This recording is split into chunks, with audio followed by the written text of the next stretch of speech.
ಹರ್ಗ ಜ್ಞಾನೇಂದ್ರ ಅವರಿಗೆ ನಾನು ಕೈ ಜೋಡಿಸಿ ಕೇಳ್ತಾ ಇದ್ದೀನಿ, ದಯವಿಟ್ಟು ಫಸ್ಟ್ ತಾವು ಯಾಕೆ ವಿರೋಧ ಪಕ್ಷದಲ್ಲಿದ್ದೀರಾ ಅದನ್ನ ಆತ್ಮಾವಲೋಕನ ಮಾಡ್ಕೊಳ್ಳಿ. ನೀವು ಸಮರ್ಥರಾಗಿ ನಿಮ್ಮ ಖಾತೆಯನ್ನ ನಿಭಾಯಿಸಿದ್ದಿದ್ರೆ ABVP ಅವ್ರು ಬಂದು ನಿಮ್ಮ ಕಚೇರಿ ಮೇಲೆ ಯಾಕೆ ದಾಳಿ ಮಾಡ್ತಾ ಇದ್ರು? ಮಿನಿಸ್ಟರ್ಗಳಿಗೆ ನಳಿನ್ ಕುಮಾರ್ ಕಟೀಲ್ ಅವರಿಗೆ ಗಾಡಿಯಿಂದ ಇಳಿಸ್ಲಿಕ್ಕೆ ಬಿಟ್ಟಿಲ್ಲ ನಿಮ್ಮ ಕಾರ್ಯಕರ್ತರು, ನಿಮ್ಗೆ ನೆನಪಿರಲಿ. ಒಂದನೇದು ಅದು ಯಾಕಂದ್ರೆ ನೀವು ಇಡೀ ನಿಮ್ಮ ಪೊಲೀಸ್ ಇಲಾಖೆಯನ್ನ ನಿಮ್ಮ ಕಾರ್ಯಕರ್ತರನ್ನಾಗಿ ನೀವು ಯೂಸ್ ಮಾಡ್ತಾ ಇದ್ರಿ, ಕೇಸರೀಕರಣ ಮಾಡಿಬಿಟ್ಟಿದೆ. ನಾವು ಇವಾಗ ಅದನ್ನ ಕೇಸರೀಕರಣದಿಂದ ತೊಳೆದು ಮತ್ತೆ ನಾವು ಸಂವಿಧಾನದಲ್ಲಿ ಮುಳುಗಿಸ್ಬೇಕು ಅಂತ ಇದ್ದೀವಿ.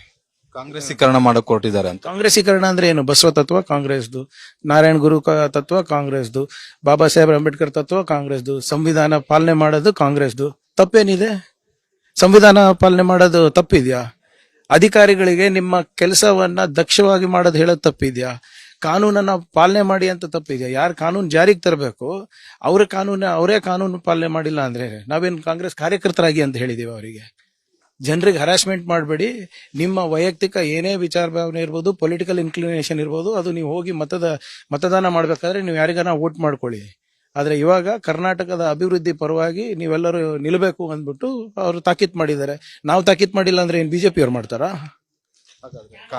ಬಿಜೆಪಿ ಸರ್ಕಾರದ ಅವಧಿಯಲ್ಲಿ ತಂದಂತಹ ಕೌರ್ಸ್ ಕ್ಯಾಟಲ್ ಬಿಲ್ ಆಗಿರ್ಬೋದು, ಹಿಜಾಬ್ ಆಗಿರ್ಬೋದು, ಈ ವಿಚಾರಗಳಲ್ಲಿ ಕಾಂಗ್ರೆಸ್ನ ಧೋರಣೆ ಯಾವ್ದು ಕರ್ನಾಟಕ ರಾಜ್ಯದ ಆರ್ಥಿಕ ವ್ಯವಸ್ಥೆಗೆ ಧಕ್ಕೆ ತರುವಂತೆ ಇದೆ.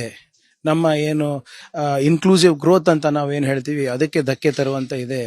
ಅವೆಲ್ಲ ಬಿಲ್ಗಳನ್ನ ನಾವು ವಾಪಸ್ ತೆಕ್ಕೋತೀವಿ, ಎಲ್ಲ ಆರ್ಡರ್ಗಳನ್ನ ರಿವ್ಯೂ ಮಾಡ್ತೀವಿ. ನಮಗೆ ಕನ್ನಡಿಗರ ಪ್ರಗತಿ ಸಮೃದ್ಧಿ ಆದ್ಯತೆ ಇರೋದೇ ಹೊರತು ಇವರ ಚುಲ್ಲಕ ರಾಜಕೀಯ ಅಲ್ಲ ನಮಗೆ ಬೇಕಾಗಿರೋದು.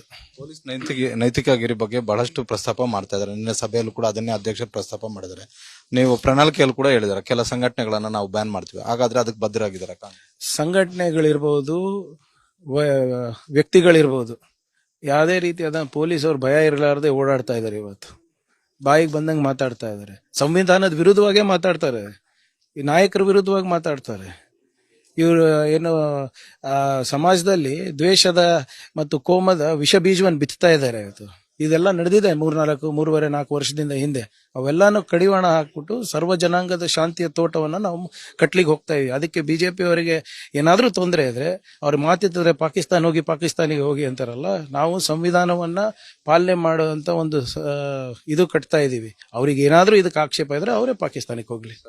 ನೇರ ಪ್ರಶ್ನೆ ಸರ್, ಪ್ರಣಾಳಿಕೆಯಲ್ಲಿ ನೀವು ಹೇಳಿದ್ರಿ ಬಜರಂಗ್ ದಳವನ್ನ ಬ್ಯಾನ್ ಮಾಡ್ತೀವಿ ಅಂತ. ಅದು ಬಜರಂಗ್ ದಳ ಅಷ್ಟೇ ಅಲ್ಲ, ಯಾವ ಕೋಮ ಸಂಘಟನೆಗಳಿದೆ, ಯಾವುದೇ ಜಾತಿ ಸಮುದಾಯಗಳಿಗೆ ಸೇರಿದ್ರು ಇಲ್ಲಿ ಯಾವ್ದಾದ್ರು ಯಾರೇ ಕೂಡ ಶಾಂತಿಯನ್ನ ಕದಲೋದು ಕೆಲಸಕ್ಕೆ ಕೈ ಹಾಕಿದ್ರೆ ಅವರಿಗೆ 100% ಕಾನೂನಾತ್ಮಕವಾಗಿ ಏನ್ ಮಾಡ್ಬೇಕು ಅದ್ ನಾವು ಮಾಡ್ತೀವಿ.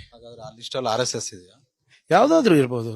ಶಾಂತಿ ಕದಲಿದ್ರೆ ಒಂದು ಕಾನೂನು ಅಂತ ವ್ಯವಸ್ಥೆ ಅಂತ ಇದೆ, ರೂಲ್ಸ್ ಇದೆ ಅಲ್ಲ, ಆ ರೂಲ್ಸ್ ಮುರಿದ್ರೆ they will also be. RSS ಒಂದೇ ಅಂತಲ್ಲ, ಯಾರೇ ಇರ್ಬೋದು.